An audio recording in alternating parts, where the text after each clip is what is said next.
Alright guys, in this video I'm going to be explaining how we write the introduction of our persuasive essays. So in our persuasive essays we're talking about something that we want, some kind of change we think should be made in our school, in the world, anything. We're trying to convince someone else to think like us or to do something.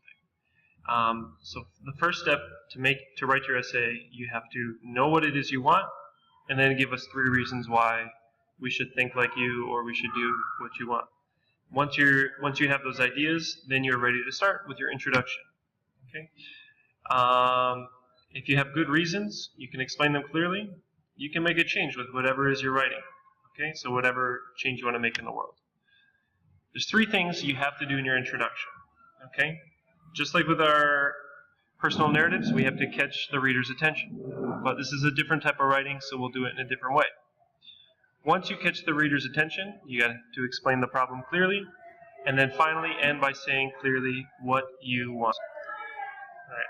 So with the personal narratives, we called it a lead to start the story, to get our attention. For the persuasive essay, we're going to call it a hook.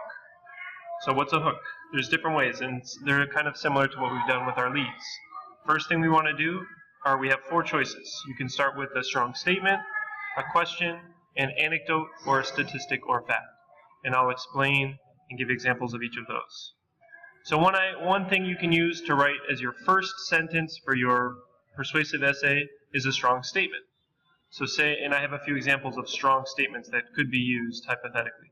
Say you're writing saying you want the school to stop making us wear uniforms. Your first sentence of your persuasive essay could be, school uniforms cause more problems than you realize. Okay, if you think that we should have less homework, you could say something like, homework is ruining childhoods all over the world. Or if for my essay about how we should read more, maybe I could make a strong statement such as, kids all over the world are losing their imagination. Okay, so basically a strong statement is just maybe it could be an embellished or an exaggerated sentence saying kind of what the problem is. Okay. Another option, you could start with a question. So if we look at my sample essay, my first sentence of my persuasive essay was, don't you want to be a better, smarter? So basically the idea with me using this question to start my essay was, I want people to think, yes, of course I want to be smarter, I want to be better, and then maybe they'll want to keep reading to find out how they can do it. So you can use a question to catch the reader's attention. All right, another idea, a little bit more difficult, but some students think this is a lot of fun. You can use an anecdote as your hook to start your introduction. What an anecdote is a short story that describes the problem. Okay, so maybe, again, if you're talking about writing an essay about how you think we should have less homework, you could write a little story. Maybe it's not true. You know, you can make up a name or whatever. And the purpose of the story, it's got to be only 2-3 sentences long. The purpose is to make us see why it's such a problem. So here's the example. Every day, John Doe plops his heavy backpack on the floor. His back aches and his mind races as he thinks about what still lies before him. After a long, hard day at school, he now has to prepare for his daily battle with homework. Too many students today are suffering like John. Okay, just a short story, and it kind of gives you the idea, the picture that there's too much homework. We got to get rid of that. All right. Final option for your hook is you can write a statistic or fact. Okay, so try to use something. You need to use something that's true here. This is maybe a little difficult depending on your topic, but it can help illustrate the problem. So you could start off your first sentence of your essay being, you know, if you're talking about how we have too much homework, it could be something like, each Marymount student has 8 classes a day. If each subject gives 30 minutes of homework, that adds up to 4 hours a day. Where does the time come from? Okay, so again, you're giving specific statistics, information, facts to kind of illustrate why it's a problem.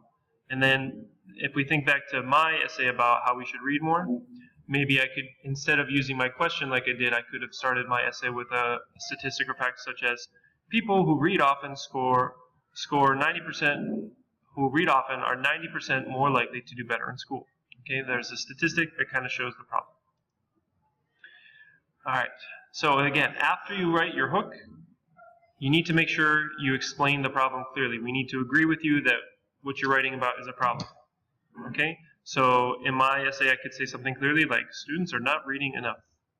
Teachers are giving too much homework. Recess is too short. Make sure you clearly say in your introduction what the problem is. Sometimes your hook will do that for you, but if not, make sure you explain it after the hook. Finally, your last sentence of your introduction needs to say clearly what you want. Okay? So for my essay about how we should read more, we all need to make reading a habit in our lives, and here are some reasons why. Okay? Or if you're saying that we need longer recess, recess needs to be longer. Or if you're writing an essay about how we should have less homework, teachers need to give less homework, and I will explain why. Okay? You need to just clearly say what you want. That's the last sentence of your introduction. All right? So this is my sample introduction. Go ahead and pause the video. Try to see what kind of introduction, what kind of hook did I use? What did I say to explain the problem? And where did I clearly say what I want? All right. So that's it. As long as you can do those three things, catch the reader's attention, explain the problem, say clearly what you want, you've written a perfect introduction. It has to be at least 3 sentences because there's 3 things there. Usually it's a little bit longer, but that's fine. Okay? And again, for catching the reader's attention, you have the 4 options of the different types of hooks. Okay? Good luck.